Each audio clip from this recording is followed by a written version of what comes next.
구독과 좋아요로 다산의 기운을 매일 가장 먼저 받아보세요. 100마디 말보다 무서운 것이 있다. 젓가락질 한 번에 들켜버리는 그 사람의 진짜 밑바닥이다. 당신은 이런 사람을 본 적이 있는가? 식당에서 물이 늦게 나왔다고 직원에게 반말로 호통치는 사람. 음식이 나오자마자 혼자 후다닥 먹어치우고 휴대폰을 꺼내는 사람. 계산할 때면 슬쩍 화장실로 피하는 사람. 저 사람이랑은 다시 밥 먹기 싫다. 한 번쯤 이런 생각을 해본 적이 있을 것이다. 그런데 한 번쯤 생각해보라. 혹시 누군가 당신을 보며 같은 생각을 하고 있지는 않은가? 음식은 입으로 들어가지만 인성은 손끝과 눈빛으로 새어나온다. 직원에게 던진 말투, 반찬을 집는 젓가락질, 계산서 앞에서의 태도.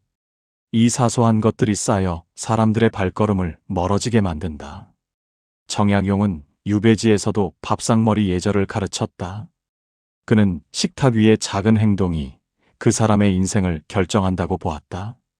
그렇다면 밥상 위에서 무엇을 지켜야 하는가? 첫 번째, 속도의 배려다. 식사 속도는 단순히 빨리 먹고 느리게 먹는 문제가 아니다. 상대방의 마음을 얼마나 기다려줄 수 있는지를 보여주는 척도다. 당신의 식탁을 떠올려보라. 배우자가 아직 반도 못 먹었는데 혼자 숟가락을 놓고 앉아있지는 않는가? 손님이 천천히 드시는데 다 드셨어요? 하며 재촉하지는 않는가? 정약용은 유배지에서 아들들에게 보낸 편지에서 서두르는 마음이 몸과 관계를 망친다고 경계했다. 우리는 착각한다. 빨리 먹는 것이 부지런한 것이라고 생각하지만 실제로는 상대에게 압박을 주는 행동이다. 당신의 식사 자리를 떠올려보라. 67살 박 씨는 오랜만에 옛 직장 동료를 만났다.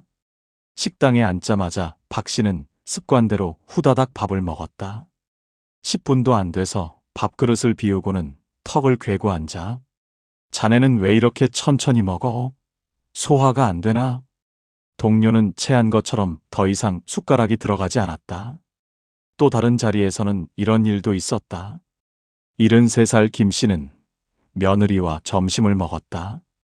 김 씨가 밥을 다 먹고 휴대폰을 꺼내 영상을 틀자 며느리는 남은 밥을 급하게 입에 밀어 넣었다. 천천히 드세요라는 말은 없었다. 그 후로 며느리는 시어머니와의 식사 약속을 슬쩍 피하기 시작했다. 이런 일들이 반복되면 사람들은 당신과의 밥자리를 부담스러워한다. 말하지 않아도 느껴지는 불편함이 쌓이는 것이다. 내가 아는 한 분이 있다. 올해 67살인 전직 교사 최 씨다. 최 씨의 아내는 위장이 약해 늘 천천히 식사를 한다. 외식을 하면 최 씨가 먼저 다 먹게 되는 경우가 많았다. 하지만 최 씨는 밥을 다 먹어도 젓가락을 내려놓지 않았다. 반찬을 조금씩 집어먹는 척하며 아내의 속도에 맞췄다. 오늘 이 집 보리차 맛이 괜찮네. 천천히 먹어. 최 씨는 이렇게 말하며 찻잔을 들었다.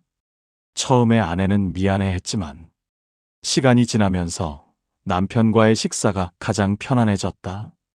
지금 최 씨 부부는 일주일에 3번 이상 함께 외식을 한다. 아내는 남편에게 속 깊은 이야기를 털어놓는다. 반면 어떤 분은 정반대의 선택을 했다. 70 초반의 퇴직 공무원이었던 분이다.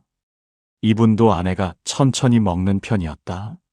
하지만 이분은 늘 먼저 수저를 놓고 한숨을 쉬었다. 도대체 언제 다 먹어? 나 배불러서 졸려. 아내가 급하게 먹으려 하면 체하겠다며 핀잔을 줬다. 이분은 이렇게 말하곤 했다. 밥은 빨리 먹어야 제맛이지. 아내는 점점 외식을 꺼리게 되었고 둘이 함께 밥 먹는 횟수가 눈에 띄게 줄었다. 지금 이분은 대부분의 식사를 혼자 한다. 이것이 바로 속도 하나의 차이다. 같은 상황에서도 기다림의 여부에 따라 관계의 결이 달라진다. 정약용도 비슷한 경험을 했다. 유배 초기에 그는 모든 일을 서둘러 끝내려 했다. 빨리 해결하고 빨리 돌아가고 싶었기 때문이다. 하지만 18년이라는 세월 앞에서 조급함은 독이 되었다. 그는 천천히 기다리는 법을 배웠고 그 시간 동안 500권이 넘는 책을 완성할 수 있었다. 기다림이 결국 가장 큰 성취를 만든 것이다. 그렇다면 어떻게 해야 하는가? 첫째, 상대방의 밥그릇을 수시로 살펴라. 내 속도가 아니라 상대의 속도에 맞추는 것이 배려다. 둘째, 먼저 다 먹었다면 젓가락을 내려놓지 말고 찻잔을 들어라. 조용히 차를 마시며 상대가 편하게 먹을 수 있게 하라. 셋째, 다 먹었어? 라고 묻지 마라. 대신 이 반찬 맛있네. 천천히 더 들어라고 말하라. 넷째, 휴대폰은 가방 안에 넣어두어라. 상대가 먹는 동안 화면을 보는 것은 재촉과 같다. 다섯째, 식사 시간을 넉넉히 잡아라. 다음 약속을 빡빡하게 잡으면 자연히 조급해진다. 이런 작은 변화들이 관계의 온도를 바꾼다. 정약용은 기다림이 곧 사랑이다라고 했다. 두 번째, 직원을 대하는 온기다. 지금까지 식사 속도의 배려에 대해 이야기했다. 이제 두 번째로 중요한 것을 말하겠다. 식당에서 직원을 어떻게 대하는지 보면 그 사람의 진짜 품격이 드러난다. 나보다 약한 위치에 있는 사람을 대하는 방식이 당신의 진짜 인격을 말해준다. 당신의 외식 자리를 떠올려 보라. 물이 늦게 나왔다고 직원에게 눈을 흘기지는 않았는가? 반찬이 부족하다고 손가락으로 탁자를 두드리지는 않았는가? 정약용은 관직에 있을 때 아랫사람을 함부로 대하지 않았다. 그는 지위가 높을수록 낮은 곳을 살펴야 한다고 가르쳤다. 우리는 착각한다. 돈을 내는 손님이니까 대접받아야 한다고 생각하지만 실제로 그 모습을 지켜보는 것은 함께 온 가족이다. 당신의 외식 자리를 떠올려 보라. 65살 이 씨는 아들 가족과 함께 식당에 갔다. 주문한 음식이 15분이 지나도 나오지 않았다. 이 씨는 지나가는 직원을 불러 세우며 말했다. 야, 여기 주문한 지 얼마나 됐는데 아직이야. 장사를 이따위로 해? 20살 남짓한 직원은 고개를 숙이며 사과했다. 그 순간 옆에 앉은 손자가 고개를 떨궜다. 며느리는 아무 말 없이 물만 마셨다. 아들은 아버지, 괜찮아요라고 작게 말했지만 이 씨는 뭐가 괜찮아. 돈 내고 먹는 데라며 목소리를 높였다. 그 후로 아들 가족은 외식 제안을 슬쩍 피하기 시작했다. 요즘 바빠서요라는 말이 늘어났다. 또 다른 자리에서는 이런 일도 있었다. 71살 정 씨는 딸과 손녀와 함께 카페에 갔다. 주문한 음료에 빨대가 빠져 있었다. 정 씨는 직원을 부르더니 빨대도 못 챙겨? 교육을 어떻게 받은 거야? 직원이 사과하며 빨대를 가져다 주었지만 손녀는 할아버지 얼굴을 쳐다보지 않았다. 이런 일들이 반복되면 가족들은 당신과의 외식을 꺼린다. 창피함과 불편함이 쌓이기 때문이다. 내가 아는 한 분이 있다. 올해 72살인 퇴직 교장 선생님 한 씨다. 한 씨는 손님이 많아 바쁜 식당에서도 늘 차분하게 기다렸다. 음식이 늦어지면 오히려 직원에게 이렇게 말했다. 바쁘시죠? 천천히 주셔도 돼요. 우리 급한 거 아니에요. 반찬을 리필해주는 직원에게는 눈을 맞추며 고개를 숙였다. 고마워요. 맛있게 잘 먹을게요. 존댓말을 쓰는 한 씨를 보며 손자들은 자연스럽게 예의를 배웠다. 처음에 주변에서는 너무 약해 보인다고 했지만 시간이 지나면서 한 씨의 가족 모임은 더 잦아졌다. 지금 한 씨네 가족은 한 달에 2번 이상 함께 외식을 한다. 반면 어떤 분은 정반대였다. 68살의 자영업 출신이었던 분이다. 이분도 가족과 자주 외식을 했다. 하지만 식당에 가면 늘 직원들에게 까다롭게 굴었다. 물이 미지근하면 이게 물이야? 하고 반찬이 마음에 안 들면 이걸 손님한테 내놔? 뺐다. 이분은 이렇게 말하곤 했다. 내가 돈 내는데 제대로 된 서비스를 받아야지. 자녀들은 점점 외식 대신 집에서 먹자고 했고, 손자들은 할아버지와 식당 가는 것을 싫어하게 되었다. 지금 이분의 가족 모임은 명절에만 겨우 이루어진다. 이것이 바로 태도 하나의 차이다. 같은 상황에서도 직원을 대하는 방식에 따라 가족의 거리가 달라진다. 정약용도 이와 비슷한 깨달음을 얻었다. 그는 젊은 시절 높은 관직에 올랐을 때 아랫사람들에게 엄격하게 대했던 적이 있었다. 하지만 유배를 당하고 나서야 깨달았다. 자신이 낮은 자리에 있을 때 받는 대우가 얼마나 마음에 오래 남는지를 말이다. 그 후로 그는 누구에게나 예의를 갖추었고, 그 덕분에 유배지에서도 사람들의 존경을 받았다. 그렇다면 어떻게 해야 하는가? 첫째, 직원에게 반말하지 마라. 나이가 어려 보여도 존댓말을 쓰는 것이 기본이다. 둘째, 불만이 있으면 조용히 말하라. 큰 소리는 상대를 창피하게 만들고 함께 온 가족도 불편하게 한다. 셋째, 작은 서비스에도 고맙다고 말하라. 물 한 잔 가져다 줘도 감사합니다라고 하면 분위기가 달라진다. 넷째, 직원의 눈을 보며 주문하라. 고개도 안 들고 메뉴판만 보며 말하는 것은 무례다. 다섯째, 실수가 있어도 여유를 가져라. 누구나 실수한다는 것을 기억하면 화가 덜 난다. 이런 작은 변화들이 가족의 시선을 바꾼다. 정약용은 낮은 곳을 귀히 여기라고 했다. 세 번째, 소리 없는 품격이다. 속도의 배려와 직원을 대하는 온기를 실천하면 이미 당신의 식탁은 달라지기 시작할 것이다. 하지만 여기서 멈추지 마라. 식사할 때 나는 소리는 생각보다 멀리 퍼진다. 쩝쩝거리는 소리, 후루룩 들이키는 소리, 그릇 부딪히는 소리.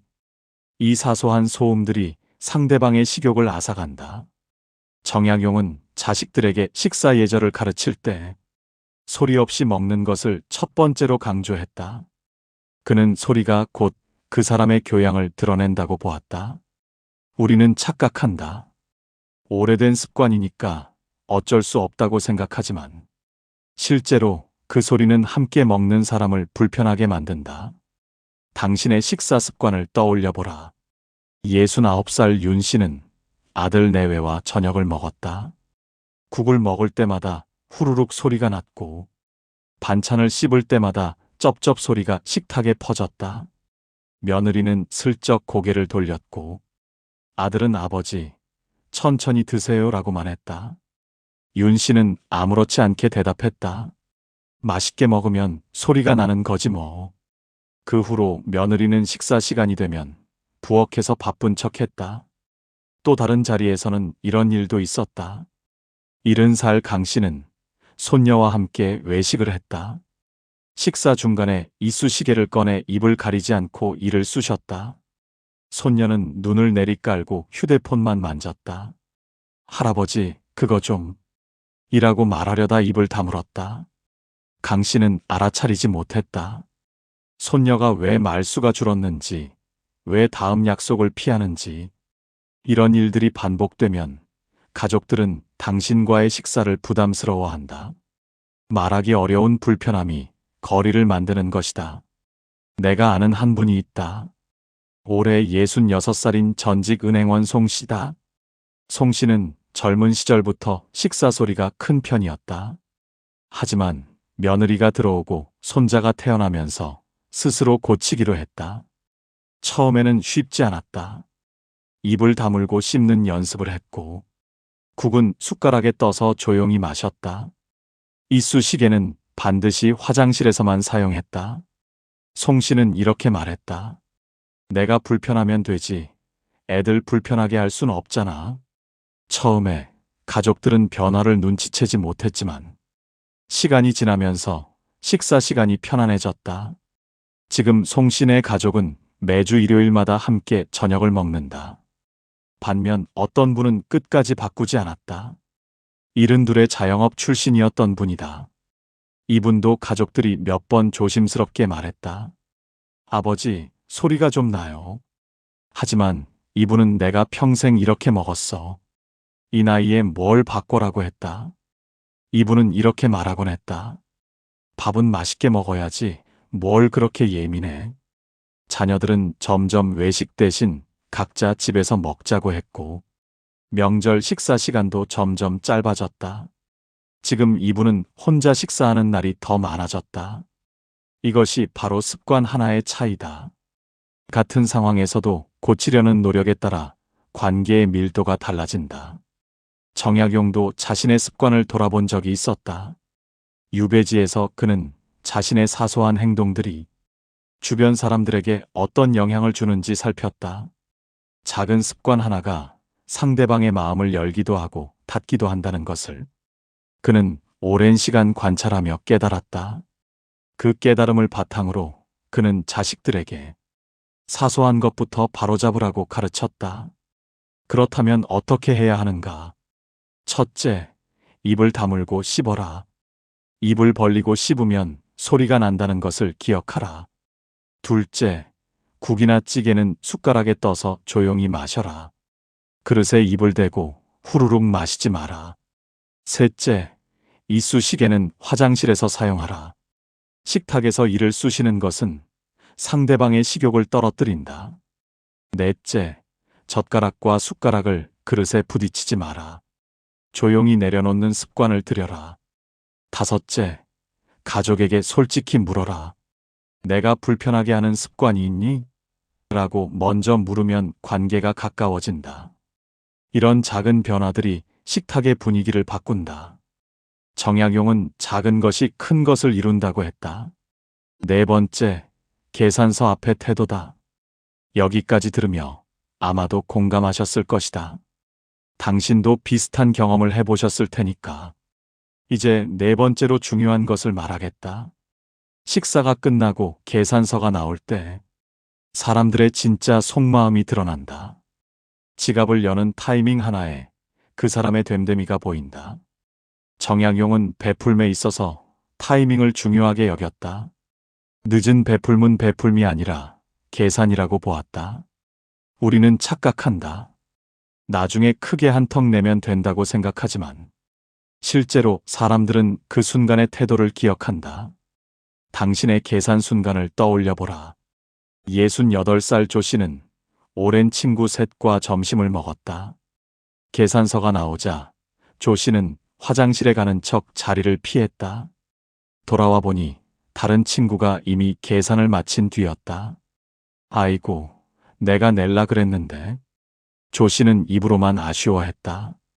이런 일이 두세 번 반복되자 친구들 사이에 말이 돌았다. 조 씨는 꼭 화장실 타이밍이 기가 막혀. 아무도 직접 말하지 않았지만 모임 연락이 뜸해졌다. 또 다른 자리에서는 이런 일도 있었다. 71살 유 씨는 후배와 저녁을 먹었다. 계산서가 나오자 유 씨는 지갑을 천천히 꺼냈다. 후배가 먼저 카드를 내밀자 아이고 그래. 그럼 다음에 내가 살게라고 했다. 하지만 다음은 늘 유 씨가 바쁠 때 잡혔고 결국 후배만 3번 연속 계산했다.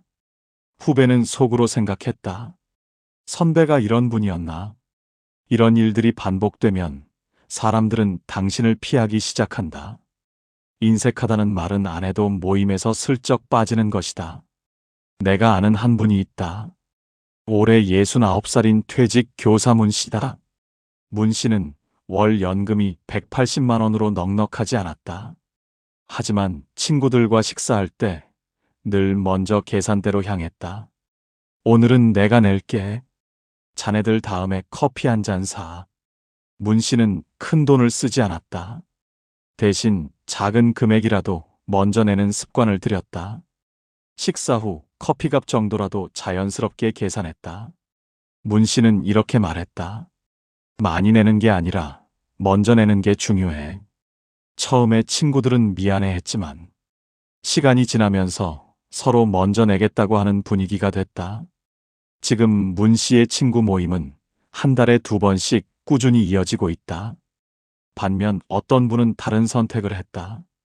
73세 퇴직 공무원이었던 분이다. 이분은 연금도 넉넉하고 자식들 지원도 받았다. 하지만 모임에서 계산할 때면 늘 뒤로 빠졌다. 아이고, 지갑을 안 가져왔네. 오늘 카드가 안 되나 봐. 이분은 이렇게 말하곤 했다. 우리 나이에 누가 내든 뭐 어때? 하지만 친구들 생각은 달랐다. 하나둘 연락이 뜸해지더니 결국 모임 단체 카톡방에서 이분만 빠진 별도 모임이 생겼다. 지금 이분은 왜 연락이 없는지 모른 채 혼자 지낸다. 이것이 바로 타이밍 하나의 차이다. 같은 형편에서도 먼저 손 내미는 자세에 따라 관계의 지속이 달라진다.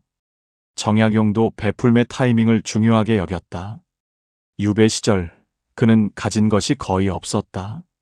하지만 마을 사람들에게 작은 것이라도 먼저 나누었다. 글을 가르쳐주고 약초 지식을 나누고 농사 방법을 알려주었다. 그 작은 배품들이 쌓여 그는 유배지에서도 사람들의 존경을 받았다. 타이밍을 놓치지 않은 작은 정성이 큰 신뢰를 만든 것이다. 그렇다면 어떻게 해야 하는가? 첫째, 계산서가 나오면 먼저 손을 뻗어라. 망설이는 순간 당신의 인상이 결정된다. 둘째, 전부 내기 어려우면 일부라도 내겠다고 하라. 내가 커피값은 낼게라는 말 한마디가 인상을 바꾼다. 셋째, 화장실은 계산 전에 다녀와라. 타이밍이 겹치면 오해를 산다. 넷째, 다음에 내가 살게라고 했으면 반드시 지켜라. 약속을 어기면 신뢰가 무너진다. 다섯째, 형편이 어려우면 솔직히 말하라. 요즘 사정이 좀 그래서라고 하면 친구들은 이해한다. 이런 작은 변화들이 관계의 신뢰를 쌓는다. 정약용은 먼저 베푸는 자가 오래 간다고 했다. 다섯 번째, 반찬의 예의다. 속도의 배려, 직원을 대하는 온기, 소리 없는 품격, 계산서 앞의 태도. 이 네 가지를 실천하면 이미 당신의 식탁은 달라졌을 것이다. 하지만 한 가지 더 점검해야 할 것이 있다. 반찬을 집는 젓가락에 그 사람의 본성이 드러난다. 좋은 것만 골라 먹는 사람은 인생의 위기에서도 자기만 챙긴다. 공동의 공간에서 자기 목 이상을 탐하는 습관은 관계를 망가뜨린다. 정약용은 자식들에게 음식을 나눌 때 자신의 몫을 먼저 덜지 말라고 가르쳤다. 남을 먼저 배려하는 습관이 인격을 만든다고 보았다. 우리는 착각한다. 맛있는 건 당연히 먼저 먹어야 한다고 생각하지만 실제로 그 젓가락질을 지켜보는 사람은 당신을 판단하고 있다. 당신의 젓가락질을 떠올려보라. 66살 임씨는 가족 모임에서 갈비찜을 먹었다. 임씨는 습관처럼 살코기만 골라 자기 앞에 덜었다. 뼈다귀 붙은 부위는 접시에 그대로 남겨두었다. 며느리가 조용히 그 부위를 집어 손자에게 발라주었다. 아들이 슬쩍 말했다. 아버지, 그거 좀 나눠 드세요. 임씨는 내가 어른인데 좋은 거 먼저 먹는 게 당연하지라고 했다. 식탁의 공기가 순간 얼어붙었다. 그 후로 가족 모임에서 갈비찜은 사라졌다. 며느리가 요즘 고기가 비싸서라며 다른 메뉴로 바꾼 것이다. 또 다른 자리에서는 이런 일도 있었다. 70살 권 씨는 친구들과 회식을 했다. 회가 나오자 권 씨는 연어와 광어만 집중적으로 집었다. 다른 친구들이 손을 대기도 전에 접시가 비워졌다. 아이고, 벌써 없네. 더 시킬까? 친구 하나가 웃으며 말했다. 자네는 옛날부터 눈이 빠르더라. 농담처럼 들렸지만 그 안에는 불편함이 있었다. 이런 일들이 반복되면 사람들은 당신과의 식사를 피하게 된다. 함께 먹는 즐거움이 사라지기 때문이다. 내가 아는 한 분이 있다. 올해 68살인 전직 간호사 오 씨다. 오 씨는 가족 모임에서 늘 음식을 마지막에 덜었다. 좋은 부위가 남아 있어도 나는 이거면 되라며 양보했다. 손자들에게 먼저 권하고 며느리에게 젓가락을 건넸다. 오 씨는 이렇게 말했다. 내가 조금 덜 먹어도 애들이 맛있게 먹으면 그게 더 좋아. 처음에 가족들은 당연하게 여겼지만 시간이 지나면서 모두가 오씨를 먼저 챙기기 시작했다. 할머니 이거 드세요. 어머니 이게 제일 맛있어요. 지금 오씨네 가족 모임은 서로 양보하는 훈훈한 자리가 되었다. 반면 어떤 분은 끝까지 바뀌지 않았다. 69살의 자영업 출신이었던 분이다. 이분은 평생 내가 벌었으니 내가 먹는다는 생각으로 살았다. 가족 식사에서도 좋은 음식은 당연히 자기 몫이었다. 자식들이 눈치를 줘도 내가 집안 가장인데라며 바꾸지 않았다. 이분은 이렇게 말하곤 했다. 세상에 공짜가 어딨어. 힘 있을 때 챙겨야지. 자녀들은 점점 모임에 늦게 오기 시작했고 손자들은 할아버지 옆에 앉기를 꺼렸다. 지금 이분의 생신 모임은 의무적인 행사가 되어버렸다. 이것이 바로 젓가락질 하나의 차이다. 같은 식탁에서도 나누는 습관에 따라 가족의 마음이 달라진다. 정약용도 나눔의 중요성을 몸소 실천했다. 유배지에서 그는 가진 것이 거의 없었다. 하지만 음식이 생기면 늘 마을 사람들과 나누었다. 자신의 몫을 줄여서라도 먼저 건넸다. 그 작은 나눔들이 쌓여 마을 사람들은 그를 가족처럼 대했다. 힘든 유배 생활을 버틸 수 있었던 것은 그가 먼저 나누었기 때문이었다. 그렇다면 어떻게 해야 하는가? 첫째, 좋은 부위는 다른 사람에게 먼저 권하라. 이거 맛있어 보이네.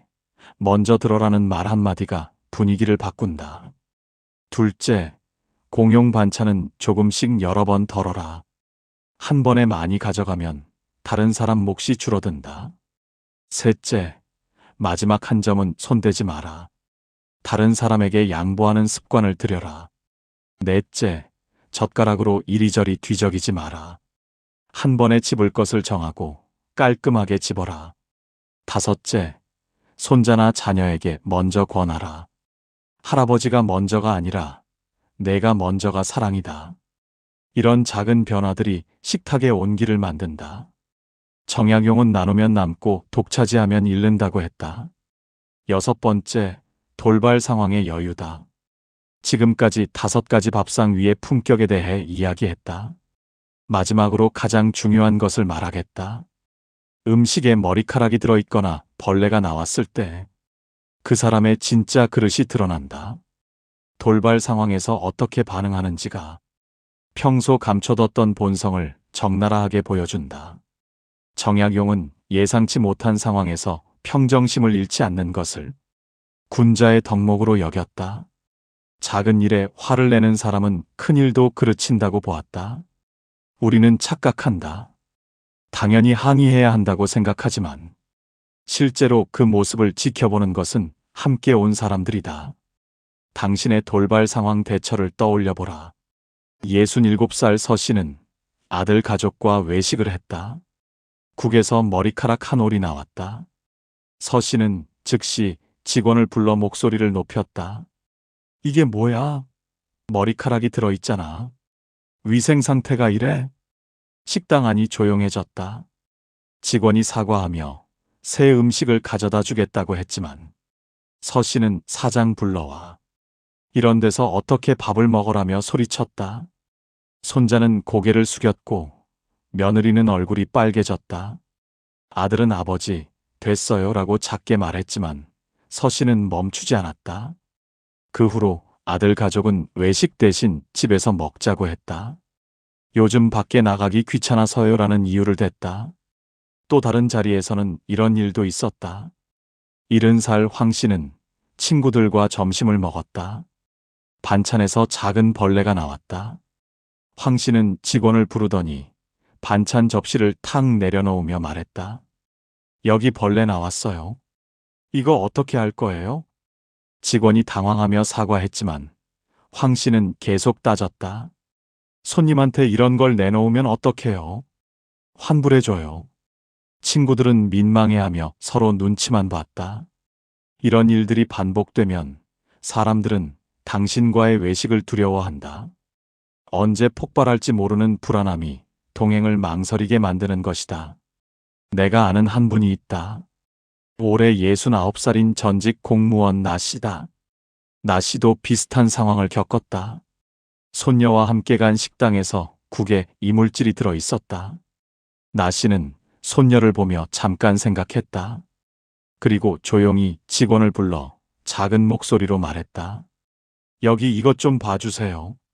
새 걸로 바꿔주시면 감사하겠습니다. 직원이 사과하며 음식을 바꿔주자 나 씨는 괜찮아요. 수고하세요라고 했다. 나 씨는 손녀에게 이렇게 말했다. 저 직원분도 일부러 그런 거 아니야. 실수는 누구나 하는 거지.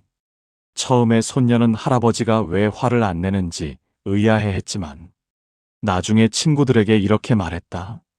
우리 할아버지는 진짜 멋있어. 지금 손녀는 할아버지와 외식하는 것을 가장 좋아한다. 반면 어떤 분은 매번 같은 반응을 했다. 72의 자영업 출신이었던 분이다. 이분은 음식에 조금이라도 문제가 있으면 참지 못했다. 내가 돈 내고 먹는데 이게 말이 돼? 매번 직원과 실랑이를 벌였고 가끔은 환불까지 요구했다. 이분은 이렇게 말하곤 했다. 호구로 보이면 안 돼. 당당하게 말해야지. 하지만 가족들 생각은 달랐다. 자녀들은 아버지와의 외식을 피했고 손자들은 할아버지랑 밖에서 밥 먹기 싫어라고 했다. 지금 이분은 가족 외식 자리에 불려가는 일이 거의 없다. 이것이 바로 여유 하나의 차이다. 같은 상황에서도 대응하는 태도에 따라 주변의 존경이 달라진다.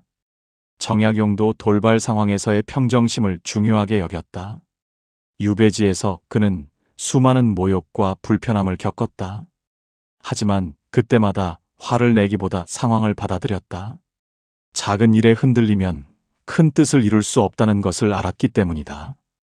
그 평정심 덕분에 그는 18년의 유배 생활을 견딜 수 있었고 후세의 길이 남을 업적을 이룰 수 있었다. 그렇다면 어떻게 해야 하는가? 첫째, 문제가 생기면 일단 심호흡하라. 3초만 참으면 다른 대응이 가능해진다. 둘째, 조용히 직원을 불러 작은 목소리로 말하라. 큰 소리는 상황을 악화시키고 동행자를 민망하게 만든다. 셋째, 실수는 누구나 한다는 것을 기억하라. 직원도 사람이고 완벽할 수 없다. 넷째, 함께 온 사람의 입장을 생각하라. 당신의 반응이 그들에게 어떻게 보일지 떠올려라. 다섯째, 해결되면 깔끔하게 넘어가라. 끝까지 불평하면 분위기가 망가진다. 이런 작은 변화들이 당신의 품격을 높인다. 정약용은 작은 일에 흔들리지 말라고 했다. 이제 당신은 밥상 위의 품격에 대해 깊이 이해하게 되었다. 첫째, 상대의 속도에 맞춰라. 둘째, 직원에게 온기를 보여라. 셋째, 소리 없이 먹어라. 넷째, 계산서 앞에서 먼저 손을 내밀어라. 다섯째, 좋은 것을 나눠라. 여섯째, 돌발 상황에서 여유를 가져라. 이 6가지만 기억해도 당신의 식탁은 달라질 것이다. 지난 세월 당신은 정말 수고했다. 가족을 위해 밥벌이하며 새벽부터 밤까지 일했고 자식들 뒷바라지하느라 제대로 먹지도 못했다. 명절이면 며칠 전부터 음식을 준비하고 손님이 오면 자기 밥은 나중에 먹었다. 하지만 이제는 당신이 대접받을 차례다. 그 대접은 누가 해주는 것이 아니라 당신 스스로 품격을 갖출 때 자연스럽게 따라온다. 당신은 더 이상 뒷전에 서는 사람이 아니다. 당신은 식탁의 중심에서 존경받는 어른이다. 함께 밥 먹고 싶은 사람이 될 권리가 있다. 지금 당장 오늘 저녁 식사부터 시작하라. 정약용은 18년 유배 생활에서도 품격을 잃지 않았다. 그는 밥상이 곧 그 사람의 인생이다라고 했다. 오늘 당신이 함께 밥 먹은 사람의 표정을 떠올려 보라. 그가 미소 지으며 일어섰다면 당신은 이미 성공한 인생을 살고 있는 것이다. 오늘의 이야기는 여기까지입니다. 저희 정약용 인생 지침은 앞으로도 당신의 삶에 빛이 되는 소중한 한마디를 전해드리겠습니다. 구독과 좋아요로 마음을 나눠주시고 어느 지역에서 들으셨는지 댓글 남겨주시면 한 분 한 분 인사드리겠습니다. 끝까지 시청해 주신 여러분 진심으로 감사합니다.